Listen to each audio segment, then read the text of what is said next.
Good afternoon. Welcome back, ladies and gentlemen. From the Royal York Hotel in downtown Toronto, welcome once again to the Empire Club of Canada. For those of you who are just joining us through either our webcast or our podcast, welcome to the lunch. It is now my pleasure to introduce our head table guests. I would ask that each of you rise when your name is called.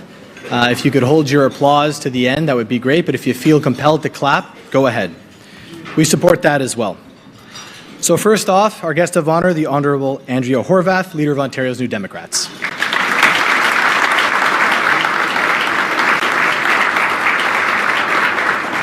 Next we have Mr. James Skonyak, Vice President of Corporate Affairs and Environment for Bruce Power. Mr. Robin Sears, Principal at Earnscliffe Strategy and a past President of the Empire Club. Ms. Megan Boyle, Director of Public Affairs at Red Bull Canada and a Director at the Empire Club of Canada. Mr. Matthew Thornton, Vice President of Public Affairs and Communications for the Ontario Real Estate Association. Beside him is Mr. Kent Emerson, Associate Vice President of Municipal and Stakeholder Relations at MPAC and the first Vice President of the Empire Club of Canada. It's a mouthful.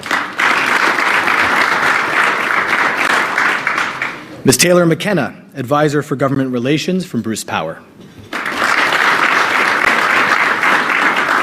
Ms. Merritt Stiles, President of the Federal NDP and Toronto District School Board Trustee for Ward 9.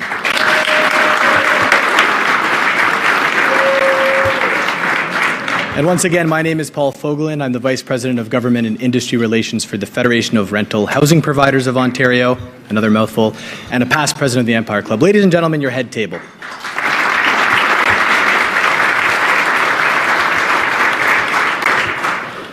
So if I've done my math right, there are 197 days until the next provincial election.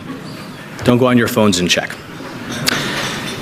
It's abundantly clear, however, to anybody who's paying attention that election season is upon us. Political ads have hit the airwaves. Our social media feeds are inundated with ads as well. Town halls are fashionable once again. And all three political party leaders have hit the hustings, eager to convince Ontarians that their plan is the right plan. I'd like to quote the Dalai Lama, a very wise man who also happens to wear lots of orange. Nice coincidence. He once said, quote, "In order to carry a positive action, we must develop a positive vision," end quote. It's a great privilege to have Andrea Horwath, the Leader of Ontario's New Democrats, here with us today to share her vision of what's next for Ontario. She'll start with a speech from this podium, followed by a fireside chat, just picture a fire over here, with our good friend Robin Sears. Andrea, since early in her career as a community development to today, has always believed that government should be about giving people the opportunity to build a good life, no matter where they live in Ontario or when they made this province their home. Born and raised in Hamilton, Andrea was elected to Hamilton City Council in 1997 and then as MPP for Hamilton Centre in 2004. Ladies and gentlemen, please give a very, very warm welcome to Andrea Horwath.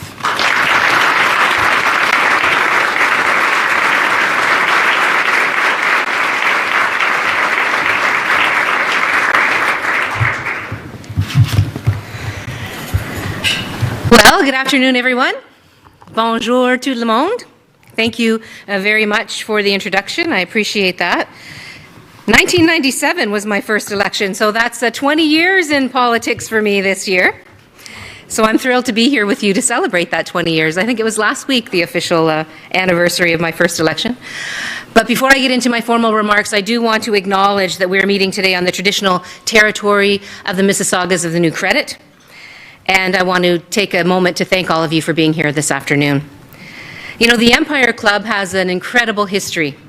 For 114 years, this institution has been at the forefront of debate on the most important issues facing our country and facing our province. And today, as Ontario's NDP leader, and as the woman who wants to lead our entire province forward, I'm honored to be able to talk about our future, and where Ontario goes from here. We live in an incredible place. The city we're in today is one of the envies of the world. Wouldn't you all agree?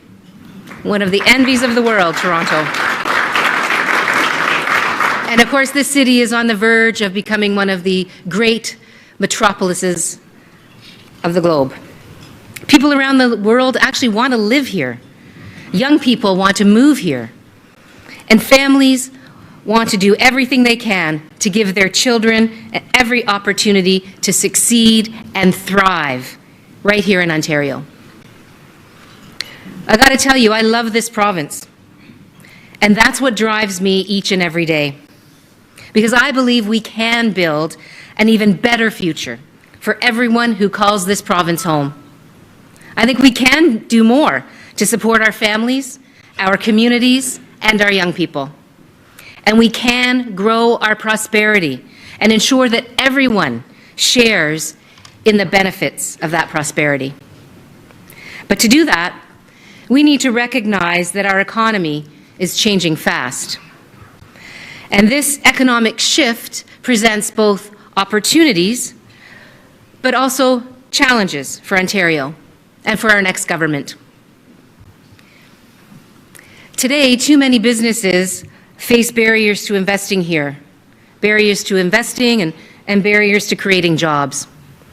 And for millions of employees, work is just not what it used to be. The security that used to come with full-time work simply isn't there anymore for far too many people in Ontario. And in the face of these challenges, the question that millions of people in this province are asking today is what comes next for Ontario? What comes next for our great province?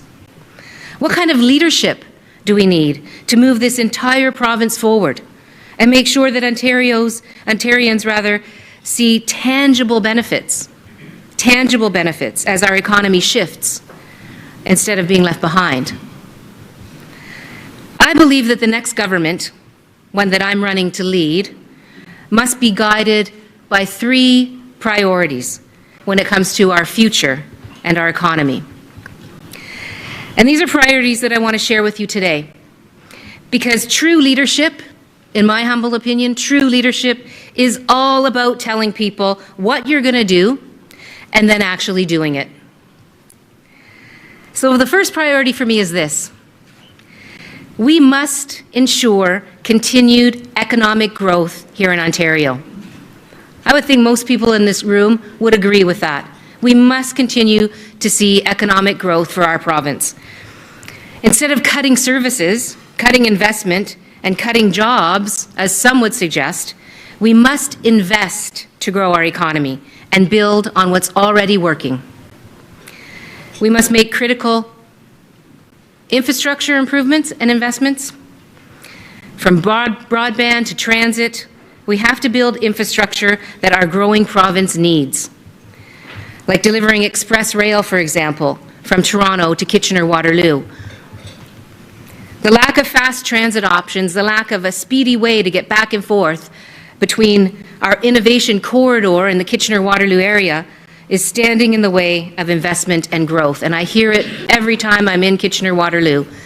The concern continues to grow that we haven't gotten to that point yet where we can connect that corridor with this great city. So let's do something about it. Let's actually do something about it. Let's get that job done.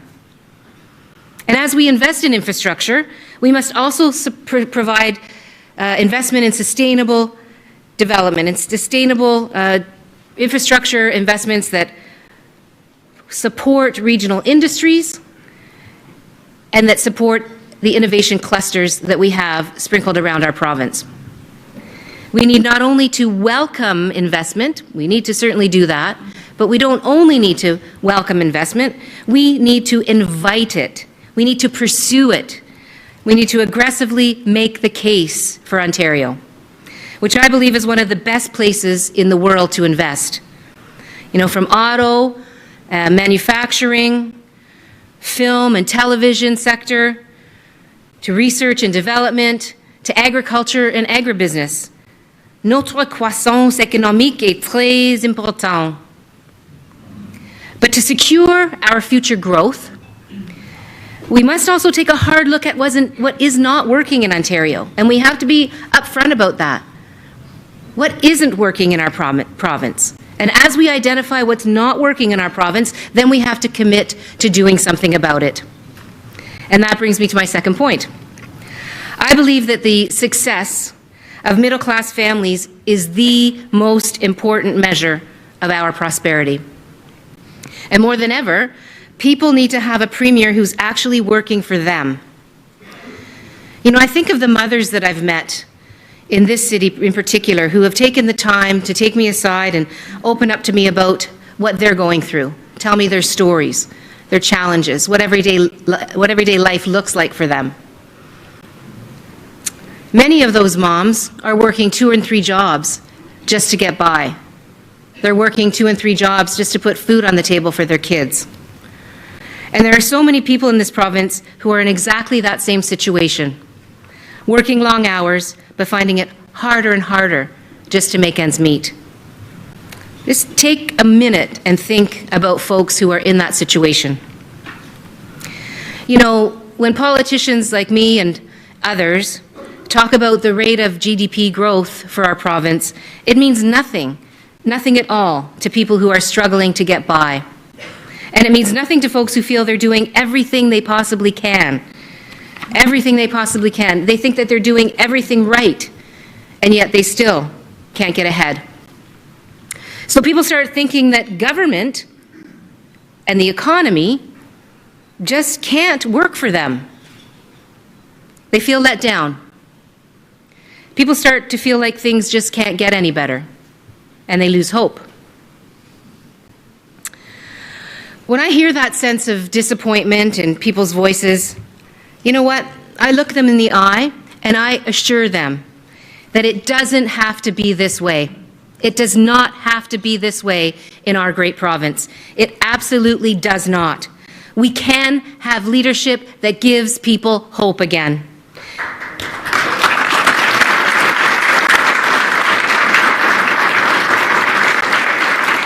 And we can give people the tools to build a better life for themselves with better jobs, better wages, and more benefits. I am passionate about this. I passionately believe that this is the case, that we can do so much better in this great province. And as we grow our economy, government must deliver results that have measurable, positive impacts on people. And as we grow our economy, government needs to ensure that our economic progress helps fuel reinvestment in Ontario's people and families. That's why I've laid out my plans to partner with cities like this one that we're in, cities like Toronto, to provide crucial provincial leadership that's been lacking for far too long. We have to support moms and dads by investing in affordable childcare. We have to help families find housing that they can afford by investing in things like social housing and by doing more to help people realize their dream of home ownership. We must deliver a world-class transit system by restoring provincial operating funding to the TTC and public transit systems across Ontario.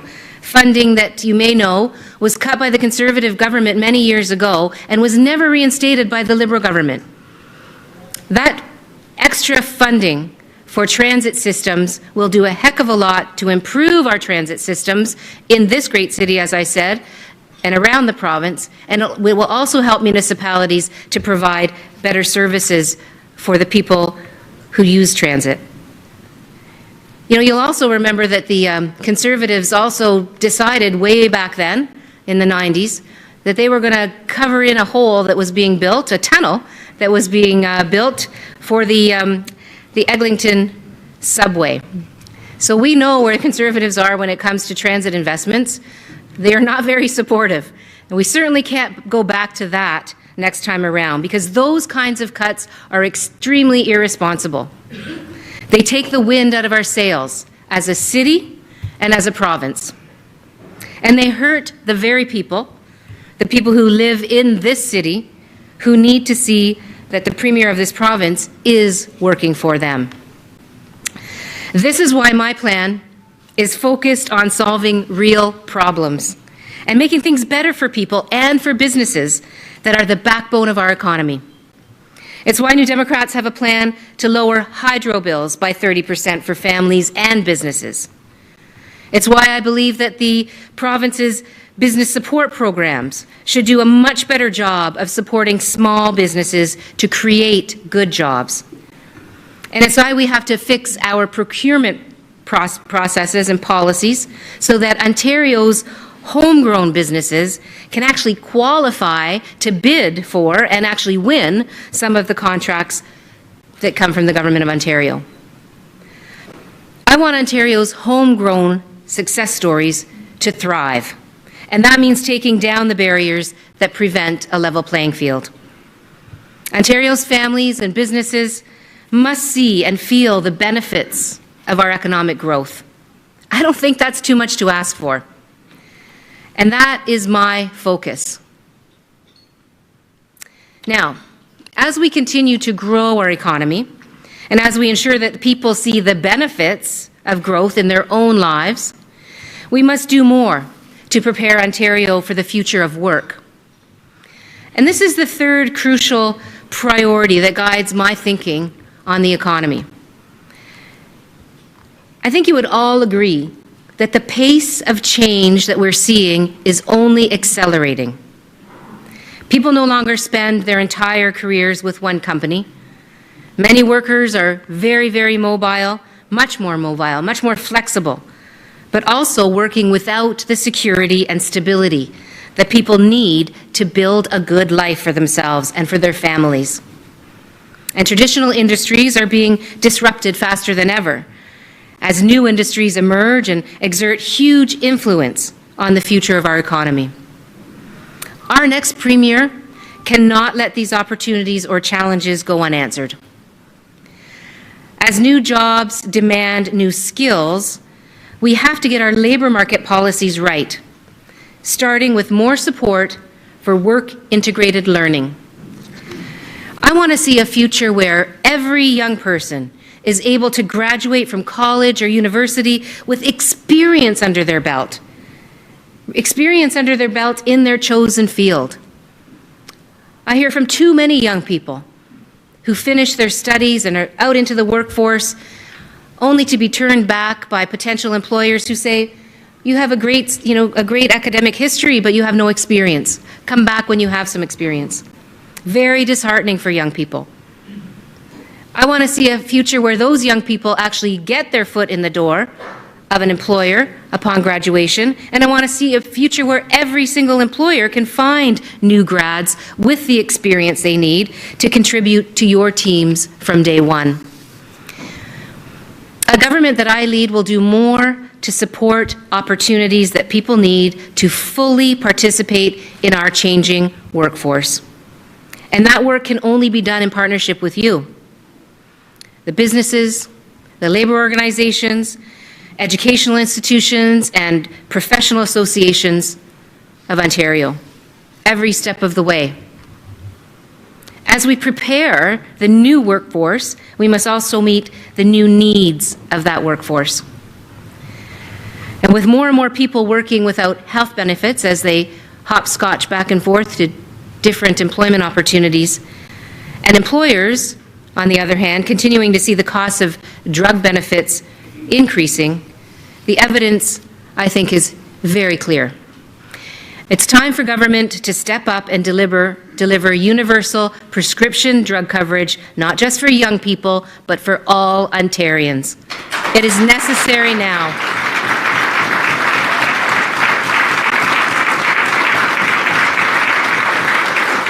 And I have to say, I'm really proud of my party for being the only party that has a plan to do exactly that. You know, pharmacare for everyone means lower costs. It means lower costs for businesses. It means lower costs for direct payers. It means less worry for people. And it means better health for our population and for our workforce. And with our plan for universal prescription drug coverage, not only will every Ontarian have access to the medications that they need, but we will also help Ontario's businesses save at least $800 million per year in employee drug costs. Pharmacare for everyone is a win-win for families and for our economy. It will help the bottom line for businesses, and it will help the people of this province. It is absolutely a necessity for our changing economy. That's exactly the kind of positive change that we need to see here in Ontario. And that's why it's at the heart of my plan to grow our economy and to make sure that Ontarians see the benefits of that economic growth. So, what comes next for Ontario? As I said, this is the crucial question that millions and millions of Ontarians are going to be asking themselves. And I believe the choice is becoming increasingly clear. A better future is possible in this province if we have the right leadership with the right priorities. That's why we must continue to grow our province and build on the successes that we have been able to achieve thus far. We must also ensure that middle-class families see more of the benefits in their own lives, and we must make smart steps to prepare for the changing workforce so that Ontarians can thrive instead of being left behind. This is the vision of hope and opportunity that I'll be offering to the people of Ontario over the coming months. These are the economic priorities that guide my decisions and the decisions of my team. And this afternoon, I have to say that I'm thrilled to share all of that with you. And I know that, the formal part of the remarks are done, but we do have a great opportunity to have a little bit more of a dialogue, which I look forward to. And so I'm going to get right into that discussion by inviting Robin Sears up to the stage with me. Thank you for your kind attention during my prepared remarks. Merci beaucoup. Merci beaucoup. Thank you very much.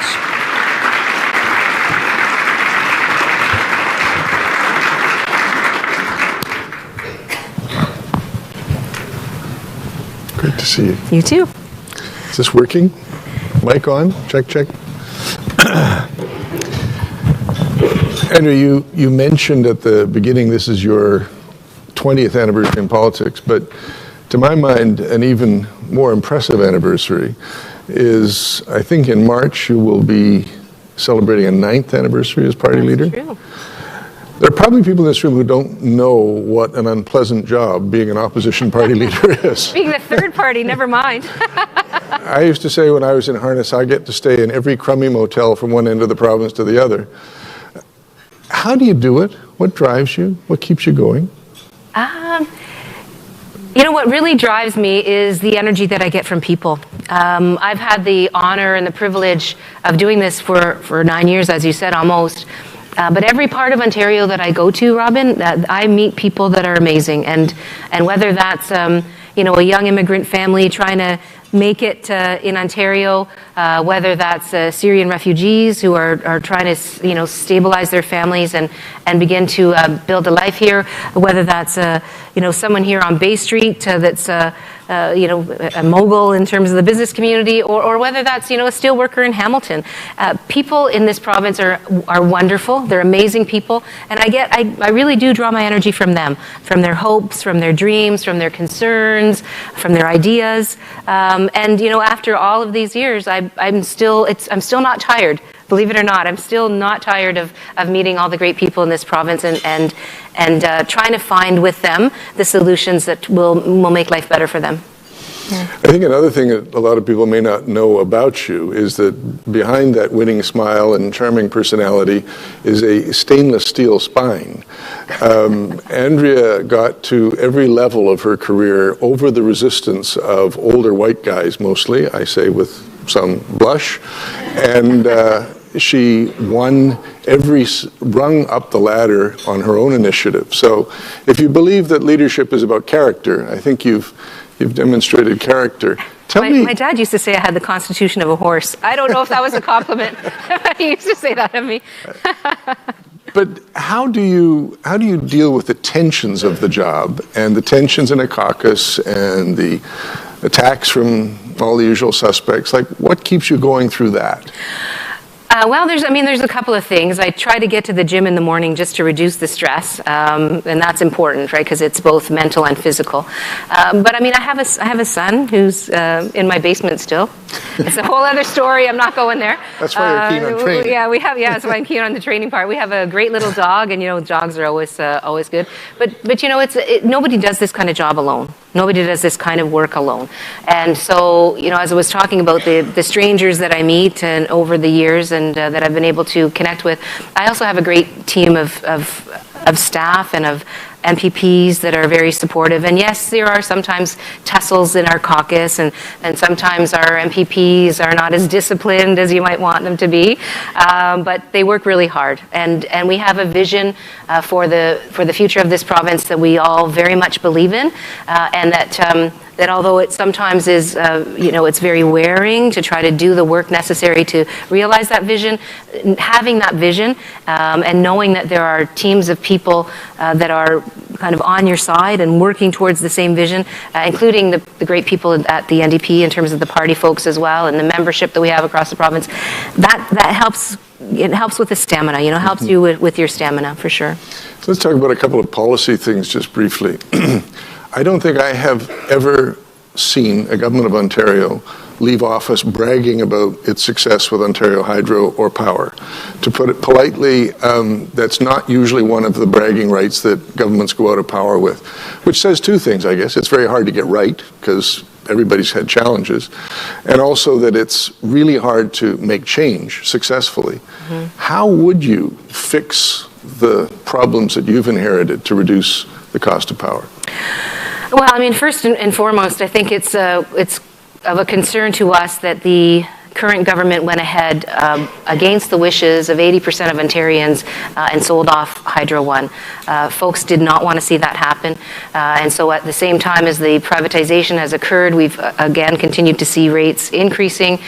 We just had the government put together a $40 billion plan to give temporary relief to people on their bills, which was not very wise financially. And then, of course, we see a long-term energy plan that just was recently made public that shows that, in fact, bills are going to go up pretty soon. And in a very worrisome piece of that plan, it shows that industrial rates particularly are going to go up between 40 and 50% within the next 10 years. I don't think people can afford that. I don't think business can afford that. I don't think industry can afford that. People's bills are going to be going up about 43% within a short period of time as well. And so that's not a responsible way to manage the system. So we have been very bold, and folks in this room might know that we've been pretty bold in our plans when it comes to Hydro One. We believe that Hydro One should be operating in the best interests of Ontarians, not the best interests of shareholders. So our plan to bring hydro rates down by 30% includes bringing Hydro One back into public ownership, which we would do over a period of time, utilizing the dividends that are the ones that are still accruing to the province as opposed to the shareholders. And so that will take us some time for sure, but we will bring it back into public ownership. We've also looked at the system to try to figure out what are other ways that we can provide some relief. And so some of those include eliminating the mandatory time of use pricing, ensuring that the delivery charges, the delivery rates are equitable across the province. So we know that rural and remote communities and smaller communities really take the hit on delivery charges, so we're going to equalize those. We also know there's a lot of excess power in our system, and we know that the government's not getting top dollar for that excess power. So there's two pieces there. There's one piece around making sure that as contracts come due for renegotiation, for renewal, and we know that there are many that are coming for renewal within the first couple of years after the election that's coming next year. We will look very carefully at whether we need that power. Do we need to re-sign some of these contracts? The other piece is finding a more efficient way, a more effective way, really, of getting our power to market. So other jurisdictions have have put in place different tools to market the energy to their customers over longer term contracts, giving them a better price. And we're going to look at some of those things as well. So we have a number of, in fact, our plan is online. It's available for people to look at. We spent almost a year trying to put it together and figure out with experts what opportunities we had. So those are the big pieces. I'm sure there are others as well. We are still going to try to get the federal government to come to the table on the federal portion of the HST. So let's talk about another area where federal-provincial cooperation is traditionally essential. How can you do a pharmacare plan in one province if Ottawa doesn't step up to assist with a national formulary, national pricing structure? How do you make it feasible for even a province as big as Ontario to go it alone? Well, I mean, we've had the advice from the top national expert in the pharmacare realm. He has helped us with our plan, and in fact, we believe that we can. I mean, it's the same way that Tommy Douglas brought Medicare to Canada was through an initial province, and he did that work, and then it was spread across the country. And so when we look at Ontario, I mean, there are almost 14 million people. That's a huge population to bring online for Medicare. And so what our plan would do, it would provide initially, the most commonly prescribed drugs for the most common ailments as the first initial process. That will do a number of things. It'll create a lot of space in terms of companies, particularly businesses and even government, that are already covering those drugs through drug benefit plans, and so that will either create savings and or more room in those plans to provide other kinds of benefits. $800 million. The plan itself, $475 million, which is 1/3 of 1% of Ontario's budget, 1/3 of 1%, $475 million. So financially, it's doable, feasible. Absolutely feasible, and hopefully what we'll end up with is the pressure coming from other provinces then to the federal government to expand the plan. But there's no way that here in this day and age, particularly as I said in my remarks, when you see how rapidly our economy is changing, when you hear terms that have been coined now, it's the gig economy, right? There's lots of people who don't have full-time jobs, who are cobbling together all kinds of different contracts. Some of those are in our college system. That's a whole other story we're not going to talk about. But the reality is, I mean, it's time to actually look at how do we create an environment where that kind of work is sustainable for families, and this pharmacare plan is part of that. And so the savings are going to be amazing, but it's also going to take a lot of stress off of families and a lot of pressure off of families, and it's going to take stress and pressure off of our healthcare system as well, and off of our hospital system. But there's no way in this day and age that people should be going to the doctor with an illness and be written a prescription and then walk out of that doctor's office knowing full well that they're not going to be able to fill that prescription. That is, it should not be happening. So the last piece is, when you think about 14 million people, that's a huge number. That's a huge number, and that number alone is going to help us when it comes to negotiating drug prices as well. So that's another savings that we will get. So it's as I said in the remarks, it's a win-win situation all the way around. That's WIN, by the way,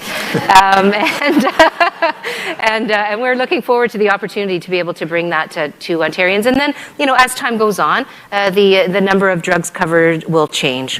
It will grow.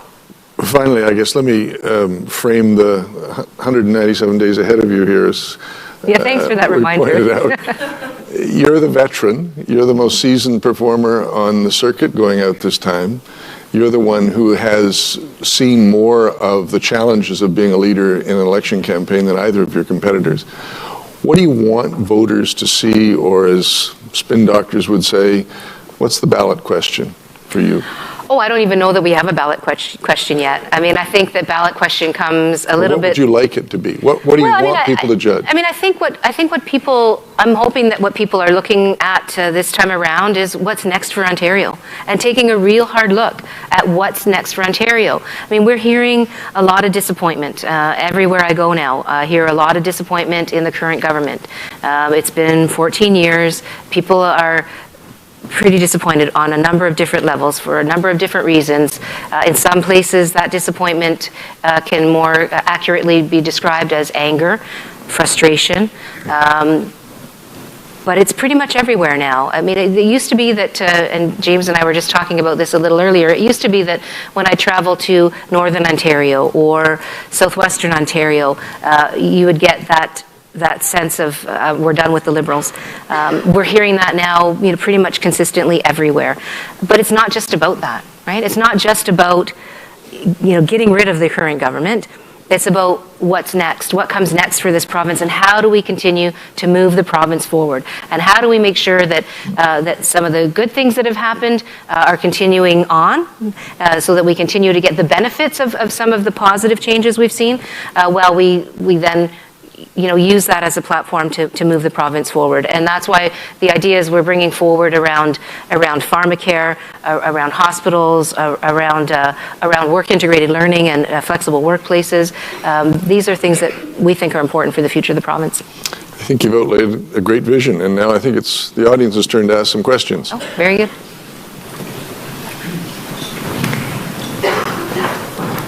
I see anybody at a microphone back there? Oh, it's hard. Always a pleasure, Andrea, to hear your vision for the province. I'm Harvey Cooper with the Co-op Housing Federation of Canada.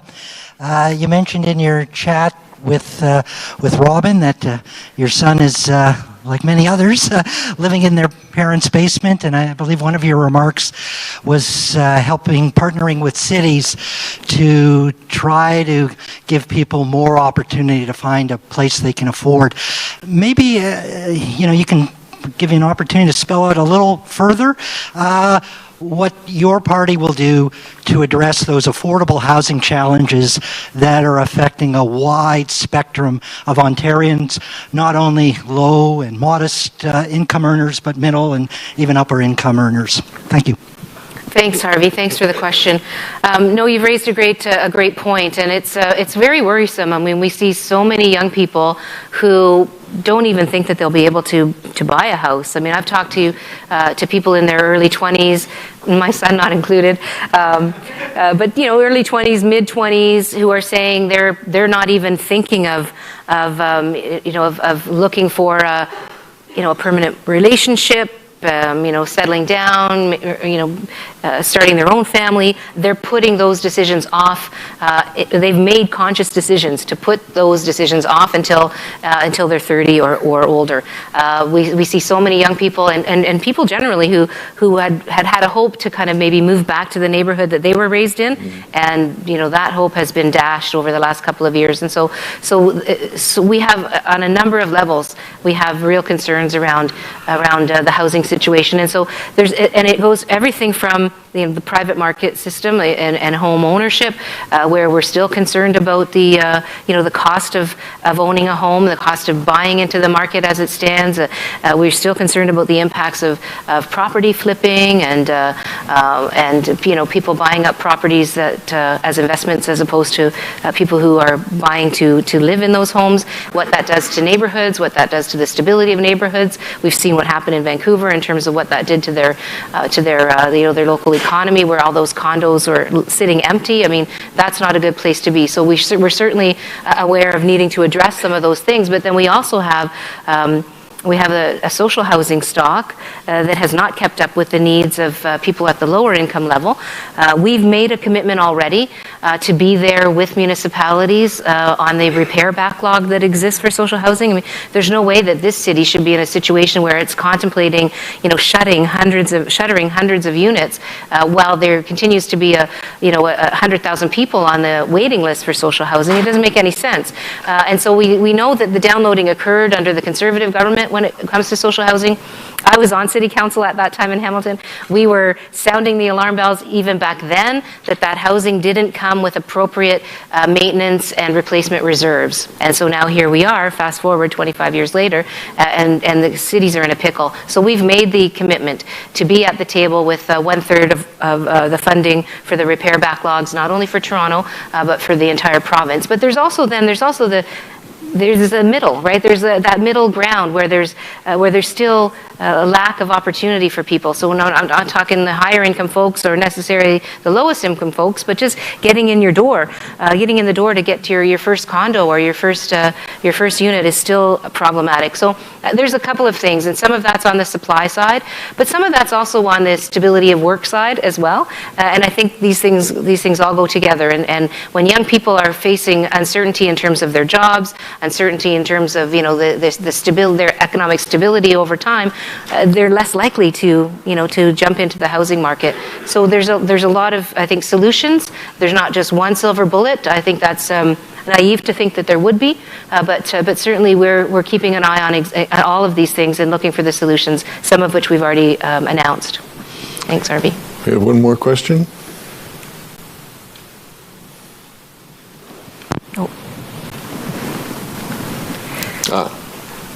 Hi, Andrea. It's Karen from ETFO.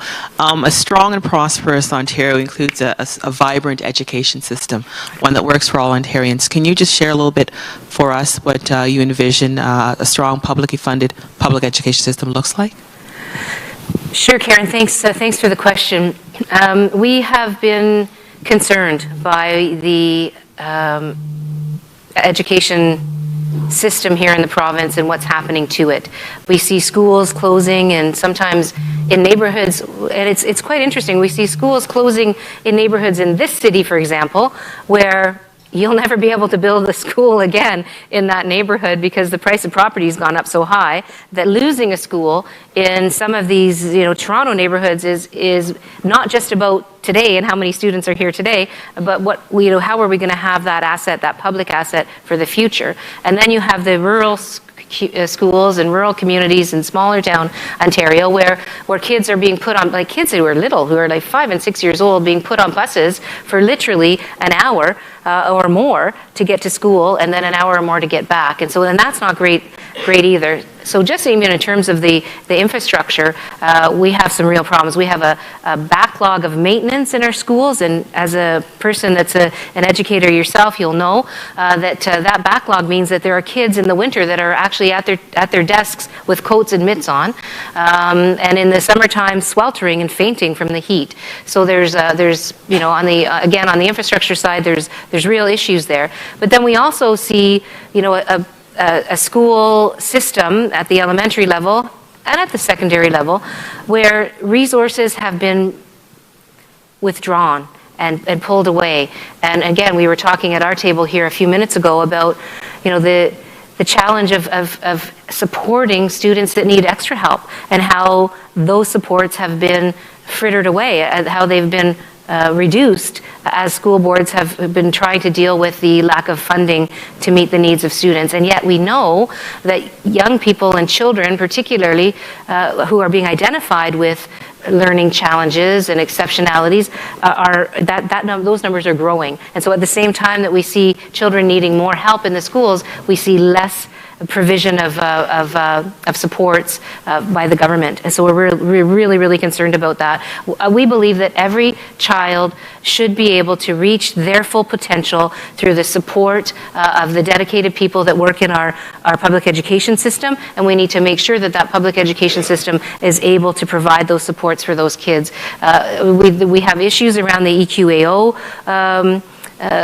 testing regime, real concerns about that, about whether or not it's actually effective for young people, whether it actually really provides anything other than numbers for the government to work with.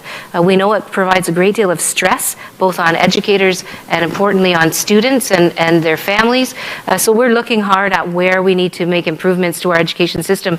And I know that we engage with educational workers and their unions on a regular basis to make sure that when we form government next year, we're doing things that improve our education system, not only for our children, not only for our families, but for our economy as well, because those young people then are the people that are going to be required to to be the workers and the thinkers and the aspirational human beings that move our province forward over time. And so it's really, for us, for New Democrats, the education piece is extremely important. So I look forward to engaging with ETFO and others as we get our platform finalized and as we form government and begin to bring some serious improvements to public education.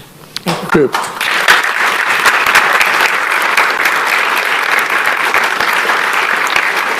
I think we're getting the hook. We're getting the hook. Thank you very much.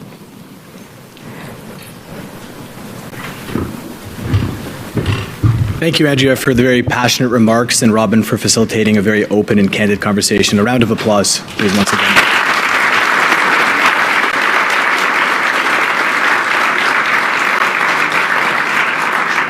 It's my pleasure at this time to invite Mr. James Skonyak from Bruce Power to give the official thank you.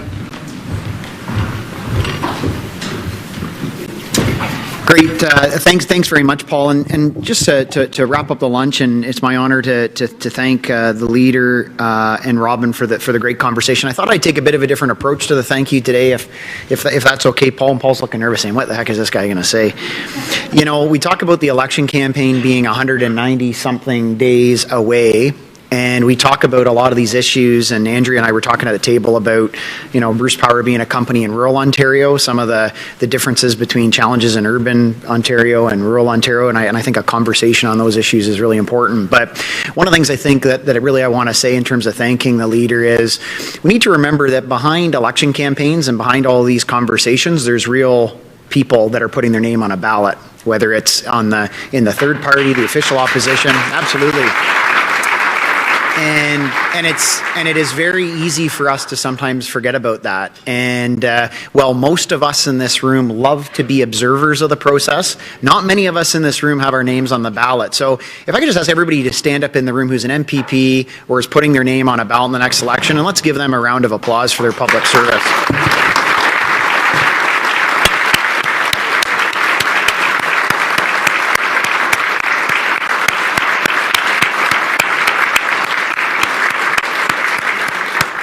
If anybody else wants to declare, there's a podium up here. You can come over right after. Anyway, that's all I want to say. Thank you, Andrea, for the conversation today. Thank you, all those folks who stood up for your public service, and really looking forward to an active debate over the next 190-something days. So thank you very much.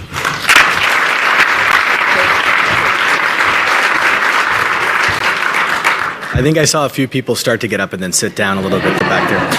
All right, we're about to wrap things up. So thanks again for Bruce Power, our generous sponsor, as well as the Ontario Real Estate Association as our VIP sponsor. We're a not-for-profit club, and we just simply couldn't host these lunches without sponsors. So a warm round of applause for them, please.